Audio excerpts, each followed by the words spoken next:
So I appreciate all those people who are here on time. I want to tell you a little bit about the series. The series, the last day of the actual summer series. We had our first date was June 21st, and June 21st is when we officially launched the IMANI Collective. And on July 19th, we had our second installment series, and today is the last day of the summer series. However, the name of the series is the Talented 10th Reconstruction Series.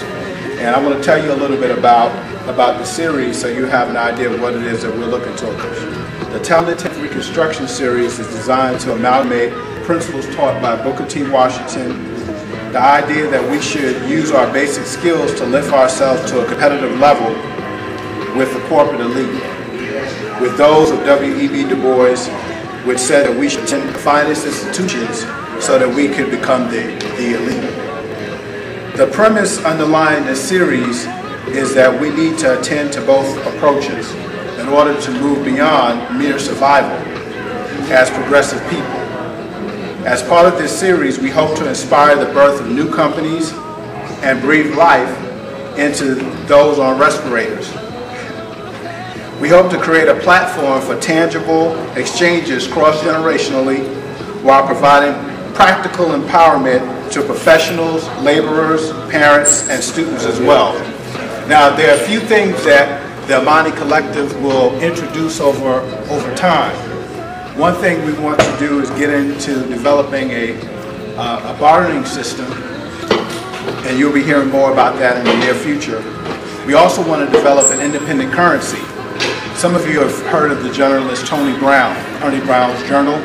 Many years ago, he attempted to do that, and he had his own currency called freedoms, and those freedoms. Well, the system didn't work because he didn't have the right support, and I spoke to him a number of months ago. So hopefully we'll be able to tap into some of his expertise to move forward in some of the things we're looking to do. We also plan to launch a mastermind group. Some of you may be a part of a group like that, and it's really important during current economic times. We also plan to establish apprenticeship, mentoring, networking, college scholarship funding, etc. Now, I wanted to talk about a couple of key pointers necessary to seeing your business grow fast. And I got these keys from, he's actually a former pastor that worked with Charles Stanley. And many of you know of Charles Stanley. He has a very large ministry here in this area. His name is Ron Ball, Dr. Ron Ball, actually. How do we get people into our business fast, or attract people to our business? One of the things that we have to understand is that if we don't have any people, no business. No people, no business. No people, no profit. How do we reach more people? How do we make more people want to be in our business or get involved with us in business? There are 11 obstacles that I want to point out to you that stunt a lot of businesses, and these are just some nuggets that I want to throw out. One of them is blind prejudice. Sometimes you have someone that approaches you to get involved in a business idea or a business opportunity, and before that person can even say much or say anything, you make a judgment or you pass a judgment about that person. Blind prejudice. Another thing we do is we're too busy commanding the heights. And what I mean by that is sometimes we look down on other people. We make assumptions about what a person can or can't do based upon a title, about what school they went to, and you just never know. You can't look at a person and determine what they're capable of doing. Point 3, or reason number 3 why we're not able to do business with a number of people, rising to the surface of previously dormant resentments. In other words, you may have had some kind of beef with that person on some level or another. And instead of figuring out how to squash that, you want to carry that over. Now, you'll see over time that we'll work with people in many different neighborhoods and communities. But they say that with black business, a lot of times, we allow those kind of issues to get in the way of us moving forward. And let me tell you, Donald Trump doesn't allow that to happen. Isn't that right, Terrence?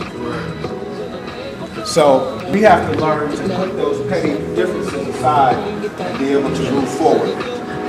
Sometimes we allow a condemning spirit, and this is connected to that other point, based upon prior relations, to come into play. Well, that person didn't do what I said, or that person didn't really get it right, so I don't want to be bothered with it. We allow irritability points. What do I mean by that? That person may have certain little things that get on our nerves. Maybe that person just talks too much. And so you decide, because that person talks too much, you may be a more quiet person, you decide, well, I'm not going to do any business with you because you talk too much. Well, you have to figure out how to get around that. Some of us go into a mood fog. Now, I'm not just going to say that this is a women's thing, you know, around that time of the month, because I've been reading studies and they say that men go through that challenge too. I don't know how true that is. But sometimes we decide, well, I'm not really in the mood to deal with you today, and so I'm not going to deal with you.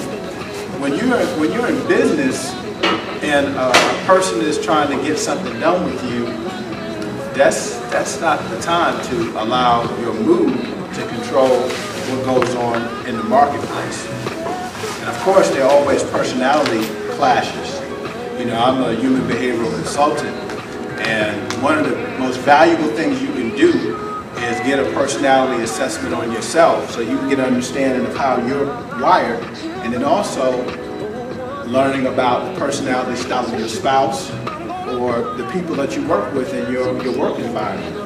I don't know if you've ever had a coworker that it just seems like you were trying to do A and that person was always trying to do Z. And so if you're in a workplace where you're seeing that, you might invite somebody like me to come in and help you to look at how to work with each other. Sometimes we tend to treat people like pieces of a puzzle. Now we see that in professional sports all the time. You know, they treat people like cattle in some cases. You know, this one guy, he got traded for a set of bats. Anybody hear about that? Somebody heard about that? Yeah, a couple of well, actually a couple of months ago, recently, this minor league player, they didn't trade him for cash, they didn't trade him for another player, they traded him for 4 or 5 bats. So he was just a piece of the puzzle. He wasn't. They dehumanized him.